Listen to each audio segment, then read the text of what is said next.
Hello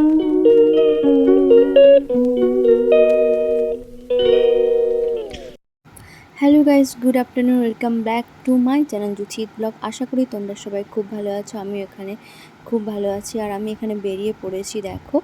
আর আমাকে doctor যে date দিয়েছিলেন ওই ডেটের আগেই আমাকে যেতে হচ্ছে, কারণ আমার কিছু কমপ্লিকেশন হয়েছিল সাডেনলি। তাই স্যার আমাকে বললেন যে আজকে অ্যাডমিট হয়ে যেতে। আর আমরা হচ্ছে বেলদা হয়ে যাব, ওখানে বাবা ওয়েট করছে বাবাকে নিয়ে।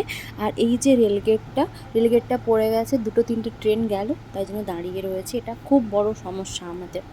আর তারপরে আর কোনো ভিডিও করিনি, মনটাও ঠিকঠাক ছিল না, খুবই টেনশন হচ্ছিল, ভিডিওর কথা মনে ছিল না। আর আমরা এখন মেদিনীপুরে ঢুকে গিয়েছি। আর আমার বেবি যেদিন হয় সেদিন প্রচণ্ড বৃষ্টি হয়েছিল, প্রচুর বৃষ্টি, পুরো সাদা হয়ে গিয়েছিল, গাড়ি চালাতে প্রচণ্ড অসুবিধা হয়েছিল অভির। আর ও একটা টেনশনের মধ্যেই ছিল, যতই হোক ও প্রকাশ করতে পারে না। আমি যেটা ভ্যা ভ্যা করে কেঁদে প্রকাশ করে দিই, ও সেটা প্রকাশ করতে পারে না। ও আমাকে উল্টে বলে যে সান্ত্বনা দেয়। আর এই যে আমার হসপিটাল সামনেই রয়েছে, দেখালাম।